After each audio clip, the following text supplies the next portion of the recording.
Centre of mass of some common object, जैसे कि uniform ring है। यूनिफॉर्म रिंग कहने का मतलब है कि यहाँ पर मास का डिस्ट्रीब्यूशन क्या है, सेम है। तो कहाँ पर सेंटर ऑफ मास होगा, सेंटर पर होगा। यूनिफॉर्म डिस्क कहाँ पे होगा, सेंटर पर होगा। Uniform rod, uniform solid sphere, hollow sphere, सबका सेंटर पर होगा। और यहाँ देखिए ट्रेंगुलर लेमिना, तो इसको कैसे निकालेंगे, इसको सीधे लाइन ड्रॉ कर दीजिए, इसको सीधे लाइन ड्रॉ कर दीजिए, इसको लेके सीधे ड्रॉ कर दीजिए, जहाँ पर इंटरसेक्ट करेगा वहीं पर होगा।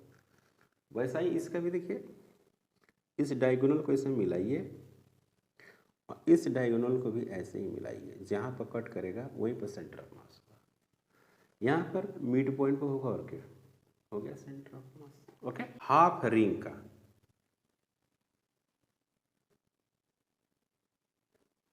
अगर हाफ रिंग की हम बात करें तो कैसे लिखेंगे, ये हो गया। अब ऐसे अपन रिंग को अगर रखे हैं तो उसका सेंटर ऑफ मास कहाँ होगा, वाई में ही होगा, ऐसे। तो ये हो गया आपको वाई और ये हो गया आपको एक्स। ओके, और इसकी रेडियस कितनी है, आर, ये आर रेडियस है। इसका सेंटर ऑफ मास यहाँ होगा, यहाँ पर। तो यहाँ से ये y डिस्टेंस पर हुआ, ये y cm इसका नाम है, यहाँ से। तो लिखेंगे क्या बच्चों, y centre of mass is equal to 2r divided बटे पाई। याद कर जाइएगा 2r बटे पाई। इन जनरल अगर मैं जनरल बात करूं तो इसको ऐसे लिखते हैं, जनरल को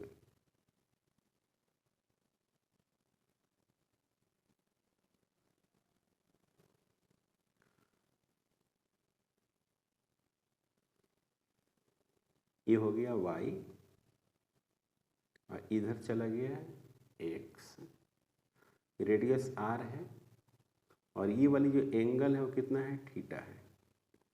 इसका सेंटर ऑफ मास यही होगा, इसका सेंटर ऑफ मास cm। तो इधर यहाँ से कितना हाइट पे होगा, इसको जनरल में लिख देते हैं, इसी को जनरल में y centre of mass is equal to r sine theta divided बटे थीटा, ऐसे लिखेंगे। अब ये हाफ रिंग इसको अगर आप करेंगे तो धीरे धीरे नीचे आएगा, तो ये कितना हो जाएगा 90 डिग्री, मतलब π/2। तो थीटा के बदले यहाँ पर π/2 लिखेंगे तो π/2, यहाँ पर लिखेंगे π/2। तो साइन π/2 का वैल्यू 1, यानी r डिवाइड बटे π/2, 2 ऊपर चला जाएगा तो 2r बटे पाई आंसर हो जाएगा। तो जनरल ये है, समझ गए रिंग का, ये आप याद रखते हैं। हाफ जनरल बोला है कि नहीं 45 डिग्री ऐसा बॉडी है तब बताइए, तो यहाँ पर पुट करिए एंगल और मालूम कर लीजिए। ओके, अब बात करते हैं क्या, हाफ डिस्क का। हाफ डिस्क कहिए या प्लेट कहिए, एक ही बात है, हाफ डिस्क या प्लेट। तो इस तरह से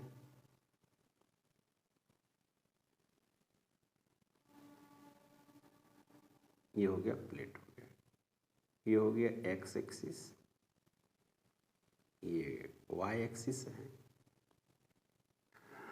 और ये हो गया आपको सेंटर ऑफ मास। तो याद रखेंगे y centre of mass is equal to 4r divided बटे 3 पाई। यहाँ से ये हो गया y सेंटर ऑफ मास, ये cm है। अब इसमें कोई कहे कि कुछ ऐसा हो, मान लीजिए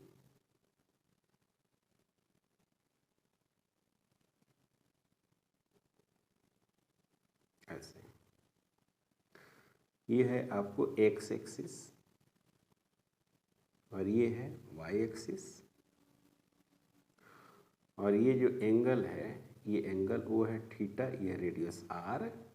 तो यहाँ पर सेंटर ऑफ मास होगा, इसको जनरल जो फार्मूला लिखेंगे वो क्या लिखेंगे, 2r साइन थीटा डिवाइडेड बटे 2r sin theta divided by 3 theta और थीटा बराबर 90 पुट करेंगे तो ये आंसर आ जाएगा। समझ में आया बच्चों?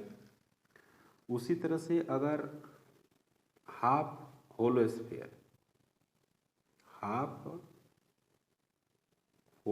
स्फीयर की अगर आप बात करेंगे तो कुछ ऐसा डिजाइन होगा।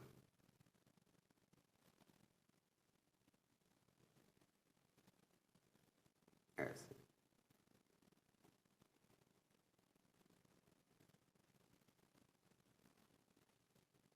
ऐसे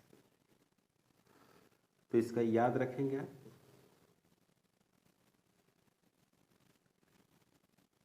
ये y, ये x, यहाँ सेंटर ऑफ मास है तो y सेंटर ऑफ मास काफी आसान है r/2।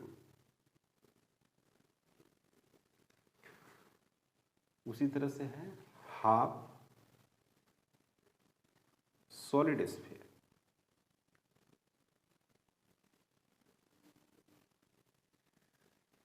सही है बच्चों? हाफ सॉलिड स्फीयर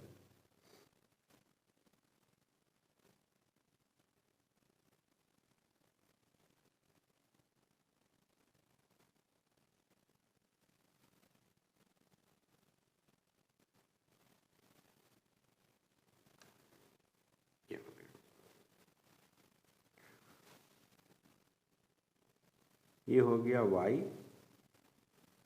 ये हो गया x और ये हो गया centre of mass, y centre of mass. तो इसमें हो जाएगा y centre of mass is equal to 3r divided by 8। Okay, काफ़ी इंपॉर्टेंट है, आप देख लीजिए, याद रखना है, डायरेक्ट क्वेश्चन आएगा, क्वेश्चन डायरेक्ट आएगा।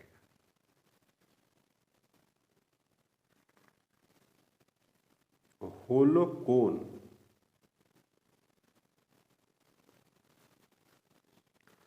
होलो कोन की अगर बात करें ऐसे है,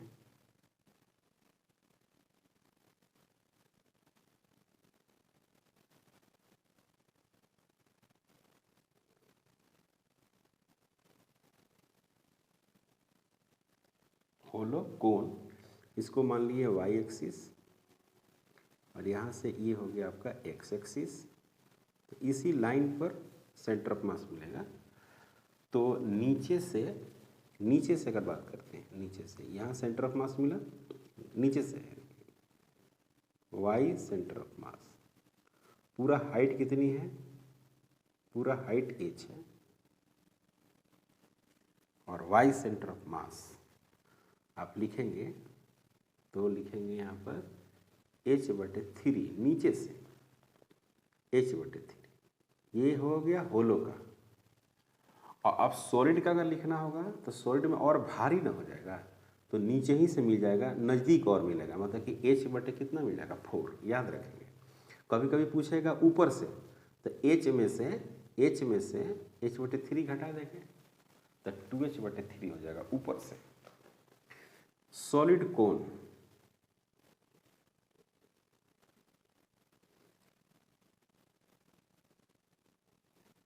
सॉलिड कोन को ऐसे बनाइए डायग्राम,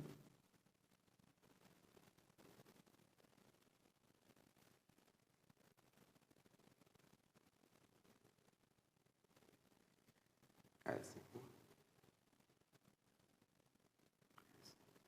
ये हो गया y और ये हो गया x, पूरा हाइट हो गया h और इसकी रेडियस हो गए r, ये रेडियस हो गया r और ये हो गया सेंटर ऑफ मास। कहाँ से? ग्राउंड से, यानी बेस से। तो ये हो गया y centre of mass, h/, कितना हो गया 4। एबव से पूछेगा कि एबव हाइट से पूछेगा तो आप आराम से कैलकुलेट करेंगे, h में से h/4 घटा देंगे तो 3h/4 आएगा ऊपर से। ओके।